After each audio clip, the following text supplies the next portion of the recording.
ନମସ୍କାର ଦର୍ଶକ ଭାଇ, ମୁଁ ଆପଣମାନଙ୍କର ରାଙ୍ଗା ଆପଣମାନଙ୍କୁ ସ୍ୱାଗତ କରୁଛି ଆମର ଏକ ନୂଆ ଏପିସୋଡ। ଆଜି ଆମ ସହିତ ଏମିତି ଜଣେ ଅତିଥି ଅଛନ୍ତି ଯାହାଙ୍କୁ ଆପଣମାନେ ବହୁତ ଭଲ ଭାବରେ ଜାଣେ। ସିଏ ଆମ ଓଡ଼ିଶାରୁ ଯାଇ ବହୁତ ଦେଶ ବିଦେଶ ବୁଲିଛନ୍ତି ଏବଂ ବହୁତ ପ୍ରକାର ୟୁଟ୍ୟୁବ ବ୍ଲଗ ଏବଂ ରିଲ୍ସ କରିଛନ୍ତି। ସିଏ ଆମ ଓଡ଼ିଶାର ବହୁତ ବଡ଼ ବ୍ଲଗର ଏବଂ ସେ ବ୍ଲଗ ପାଇଁ ବହୁତ ପ୍ରକାର ଆୱାର୍ଡ ମଧ୍ୟ ପାଇଛନ୍ତି। କିନ୍ତୁ ଭାଗ୍ୟର ବିଡ଼ମ୍ବନା ନାହିଁ ଯେ କିଛି ସମୟ ହବ ସେ ଆମ ଗଣରେ ନଥିଲେ, ଆମମାନଙ୍କଠାରୁ ଦୂରରେ ଥିଲେ ଏବଂ ଆମେ ତାଙ୍କୁ ଖୋଜି ଖୋଜି ଖାସ୍ ଆପଣମାନଙ୍କ ପାଇଁ ଆମ ପଡକାଷ୍ଟକୁ ନେଇକି ଆସିଛୁ। ବର୍ତ୍ତମାନ ତାଙ୍କୁ ସ୍ୱାଗତ କରିବେ। ସେ କେହି ନୁହନ୍ତି, ସିଏ ହେଉଛନ୍ତି ୱାନ୍ ଆଣ୍ଡ ଓନ୍ଲି ଓଡ଼ିଶାର biggest blogger mister Pab Hansa. ତାଙ୍କୁ ଗୋଟେ ଜୋରଦାର ତାଳି ଦେଇ ସ୍ୱାଗତ କରିବା। Please sir come and sit here. ନମସ୍କାର ନମସ୍କାର ଗୀତ ନମସ୍କାର। ଆପଣଙ୍କୁ ଆମ ପଡକାଷ୍ଟକୁ ସ୍ୱାଗତ। ଓକେ, ବର୍ତ୍ତମାନ ଆମେ ଆପଣଙ୍କ ସହିତ କିଛି ବାର୍ତ୍ତାଳାପ କରିବା। ହଁ କିଛି ପ୍ରଶ୍ନ ଆମେ ତୁମକୁ ପଚାରିବୁ, ଓକେ। ତୁମେ ତାର ସଠିକ ଉତ୍ତର ଆମକୁ ଦେବ। ଓକେ ଓକେ ଠିକ ଅଛି ବାବୁ, ମୋର ପ୍ରଥମ କ୍ୱେଶ୍ଚିନ୍, ଆପଣଙ୍କ ବିଷୟରେ ଦୁଇ ପଦ କୁହନ୍ତୁ। ଆପଣ କେଉଁଠୁ ଆସିଛନ୍ତି, କଣ କରନ୍ତି? ଓକେ ଓକେ ଓକେ ଓକେ ଆଜ୍ଞା। ନମସ୍କାର, ମୁଁ ହଉଛି ଆପଣଙ୍କର ପ୍ରିୟ ପବ ହାଁସଦା। ଆଉ ଆପଣ ମାନେ ତ ଦେଖିଥିବେ ମତେ ୟୁଟ୍ୟୁବରେ ବ୍ଲଗ ଜିନିଷ ତ ସେଟା କଲେକ୍ଟ କରେ। ମୋର କାମ ହଉଛି କି ଲୋକଙ୍କୁ ଦେଖେଇବା ମୋ କାମ। ମୁଁ କଣ କରୁଛି, କୋଉଠି ହବି, କୋଉଠି ମୁତିଲି, କୋଉଠି ପାଡ଼ିଲି, ଏଇସବୁ ମୁଁ ଦେଖିବା ମୋ କାମ। ଫରକ ଏଇଟା କି ତମମାନେ ଗାଁରେ ରହିପାରୁଛ, ଗୋଟେ ଇଣ୍ଟରନ୍ୟାସନାଲ ମାନେ ଆମେରିକା, ରଷିଆ, କାଜାଖସ୍ତାନ ଏଇସବୁ ଜାଗା ସବୁ ଯାଏ, ସେଠି ଯାହା କରେ ସେଟା ମୁଁ ଦେଖେ। ଫରକଟା ତମମାନେ ଗାଁ ଗହଳି ଦେଖୁଛୁ, ମୁଁ ଟିକେ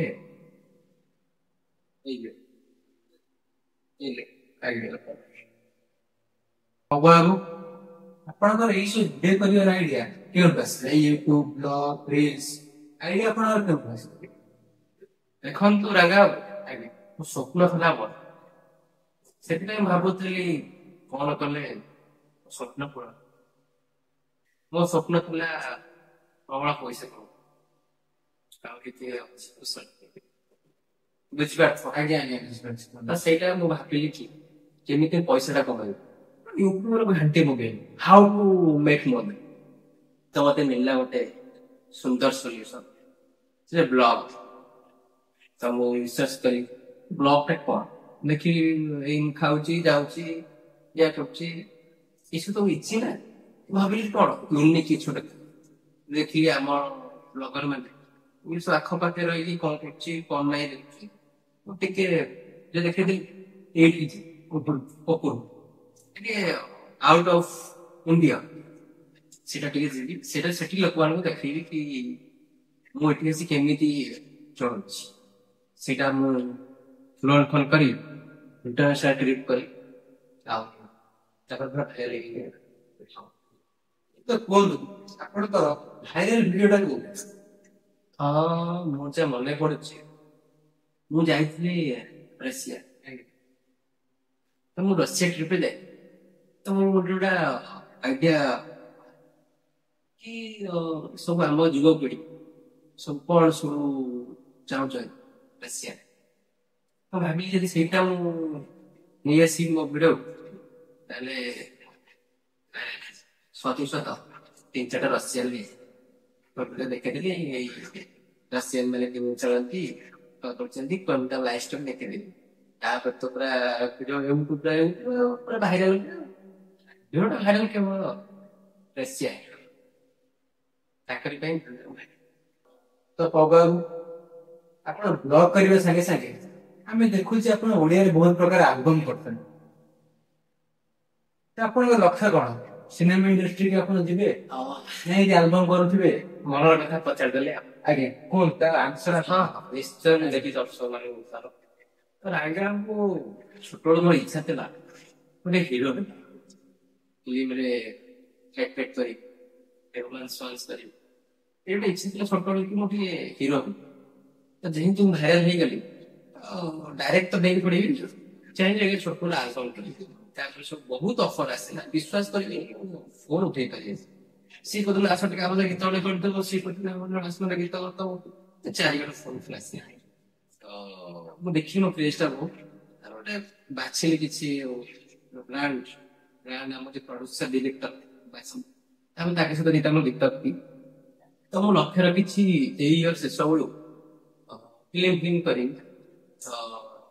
ଗୋଟେ ଆକ୍ସନ ଫିଲ୍ମ ଆସିଛି ଅଫର ଗୋଟେ ସେଟା ମୁଁ ଭାବୁଛି ସାଇନ୍ ମୋ ଲକ୍ଷ୍ୟଟା ଜୀବନ ଏଇଆ ଗୋଟେ ଫିଲ୍ମ ଓଡ଼ିଆ ହଉ କି ଯେକୌଣସି ହିନ୍ଦୀ ଫିଲ୍ମ ହେଲେ ତ ଭଲ ଓଡ଼ିଆ ହେଲେ ଚଳିବ ଓଡ଼ିଆ ଫିଲ୍ମ ହିରୋ ବି ଆଜିକାଲି କମ୍ ଆମ ଓଡ଼ିଆ ବାହାରିବେ ତ ଭାବୁଛି ଗୋଟେ ଓଡ଼ିଆ ହିରୋ ଏବେ ଆମେ ଆପଣଙ୍କ ପର୍ସନାଲ ଲାଇଫ ଆଡୁଛି ହଁ କାହିଁକି ଖବର ମିଳୁଛି ଆପଣ ବାହା ହେଇଛନ୍ତି ତା ସହିତ ଦି ତିନିଟା ଝିଅଙ୍କ ସାଙ୍ଗରେ ବି ଆପଣ ରିଲେସନସିପ ରହୁଛନ୍ତି କିଏ ଗଲା ମିଛ କଥା ଆପଣ କିଏ କହୁଛି ଅଭାବ ଆପଣ ମିଛ କୁହନ୍ତୁନି ଆମକୁ ସବୁ ଖବର ଜଣା ଆନ୍ସର ଦିଅନ୍ତୁ ସେମାନେ ଅପେକ୍ଷା କରୁଛନ୍ତି ଶୀଘ୍ର ଦିଅନ୍ତୁ ମୁଁ ଜାଣିଦେଇଛନ୍ତି ନା ଆଜ୍ଞା ଜାଣିଦେଇଛନ୍ତି ଯଦି ଆମ କଣ ବାକି ଅଛି ଫୋନ କହିଦବା ଆଉ ମୁଁ ଛୋଟ ଥିଲି ମୋର ବାଲ୍ୟ ହେଇଥିଲା ସେତେବେଳେ ଆପଣ ମୁଁ ବାହାଘର ବିଷୟରେ କଣ ଜାଣିଛି ଛୋଟ ହେଇଥିଲି 15-17 ବର୍ଷ ହେଇଥିଲା ମତେ ବାହାଘର ଆମର ହୁଏ ଛୋଟ ଆପଣ ସେପଟ ସାଇଡ୍ ହୁଏ ଆମ ଏପଟ ସାଇଡ୍ ସବୁ ହୁଏ ବାଲ୍ୟ ବିବାହ ସିଏ ବାହାଘର କଣ ମୂଲ୍ୟ ଅଛି ସେତେବେଳେ ଧରେଇ ଦେଲେ ଗୋଟା କଣ ଜାଣିଛି ବାହାଘର ବିଷୟରେ ତ ସିଏ ଗୋଟେ ଭୁଲ ନିର୍ଣ୍ଣୟ ଥିଲା ଏମିତି କରିବା କଥା ନୁହଁ ବାଲ୍ୟ ବିବାହ ଉଠେଇଦବା କଥା ତ ମୁଁ ଯେତେବେଳେ ମ୍ୟାଚୁଅର ହେଲି ଜାଣିଲି କି ସେ ମୋ ପାଇଁ ଠିକ ଅଛି ଗୋଟେ ଛୋଟ ପିଲା ସେ ଗୋଟେ ବୟସ ତ ମୁଁ ତାକୁ ଛାଡ଼ିଦେଲି ଆଉ ଯେହେତୁ ମୋର ଭାଇରାଲ ବି ହେଇଗଲି ବହୁତ ସବୁ ହିରୋଇନ ମାନେ ସବୁ ଆସିଲେ ଟଚରେ ତ ଗାର୍ଲଫ୍ରେଣ୍ଡ ସେମିତି ବନେଇ ହଁ ଏମିତି ବେଳେ ବେଳେ ବୁଲିଯାଏ ଟିକେ ତାଙ୍କ ସାଙ୍ଗରେ ଆଉ ଆପଣ ଯୋଉ ପ୍ରଥମ ସ୍ତ୍ରୀ ଲୋକ ବିବାହ କରିଥିଲେ ଆପଣଙ୍କର ଗୋଟେ ଛୁଆଟେ ବି ଅଛି କିନ୍ତୁ ତମ ସବୁ ଖବର ସବୁ ପାଇଲ ଖୋଳି ଦେଇଛ ନା ଆମେ ରିପୋର୍ଟର ଆମେ ଖବର ପାଇଛୁ ସେତେବେଳେ କଣ ହଉ ମୁଁ ଦେଇଯାଇଛି ଆଉ ତାକୁ ଛାଡି ଏମିତି ରିଲେସନରେ ଆପଣ ଆସିବେ ମାନେ କଣ କରିବା ଦେଖନ୍ତୁ ନୂଆ ନୂଆ ଗୋଟେ ହିରୋଇନ ମାନେ ଆସିଲେ ସିଏ ମତେ ଭଲ ଲାଗେ ଆଖ ଆଗରେ ସିଏ କିଛି ଶିଖିଲେ କଣ ଧୋକା ଦେଇଥିଲେ କଣ ଆଜିକାଲି କଣ ବାହାଘର ହଉଛି ହଉଛି ଆଉ କଣ ଗୋଟା ଭାଙ୍ଗିଲା କଣ ନୂଆ ଆଇଲେଣି ସବୁ ସେଠି ଦେଖିବେ ଜଣା ପଡୁଛି ଆପଣ ବହୁତ ବଡ ଖେଳାଳି ସେ ଟିକେ ଅଧା ତ କୌଣସି କାରଣ ପାଇଁ ଆପଣ ବହୁତ ଦିନ ହେବ ୟୁଟ୍ୟୁବ ଠାରୁ ଦୂରେଇ ଗଲେ ବ୍ଲଗ ବି ଆପଣଙ୍କର ଆସୁନଥିଲା କୌଣସି ପ୍ରକାର ଭିଡିଓ ଆସୁନଥିଲା ଏବେ ପୁଣି ଆପଣ ୟୁଟ୍ୟୁବ ଆସିଛନ୍ତି ପୁଣି ଆପଣଙ୍କର ଗୋଟେ ଦିଟା ଭିଡିଓ ଆସିଛି ଏଇ ବିଷୟରେ ଆପଣ କହିବେ କଣ ଦେଖନ୍ତୁ ରାଙ୍ଗା ସିଂହ ଗୋଟେ କଦମ ପଛକୁ ନିଏ ଜାଣିବା ସେଟା ଲମ୍ବା ଡେଇଁବାକୁ ଯାଉଛି ତ ସେଟା ସିକ୍ରେଟ ଅଛି ତମକୁ କହିଦେଉଛି ସେଟା ହଲିଉଡ ଗୋଟେ ଅଫର ଆସିଛି ସେଟା ଗୋଟେ ଆକ୍ଟିଂ ପ୍ରାକ୍ଟିସ କରୁଥିଲି ସେଟା ଗୋଟେ ଜେମ୍ସ ବଣ୍ଡ ସାଙ୍ଗରେ ଗୋଟେ ଫିଲ୍ମ ଅଛି ସେ ଗୋଟେ ପୁରା ସିକ୍ରେଟ ଧମାକଦାର ପ୍ରୋଜେକ୍ଟ ତ ସେଇଥିରେ ମୁଁ ଆସିବି ନଜର ପୁରା ମେନ୍ ରୋଲ ମତେ ମିଳିଛି ଦେଖିବେ ସମସ୍ତେ ସେଥିପାଇଁ ଟିକେ ବହୁତ କିଛି ଆସୁଛି ସସ୍ପେନ୍ସ ତ ପ୍ରଭାବ ଆପଣ ଆପଣଙ୍କ ବହୁମୂଲ୍ୟ ସମୟ ଆମକୁ ଦେଇଥିବା ଆପଣଙ୍କୁ ବହୁତ ବହୁତ ଧନ୍ୟବାଦ ଆଜିର ଇଣ୍ଟରଭ୍ୟୁ ଆମେ ଏଇଠି ଶେଷ କରିବା ହଁ ତ ଦର୍ଶକ ବନ୍ଧୁ ଆମ ସହିତ ଆଜି ଥିଲେ ପବହଂସା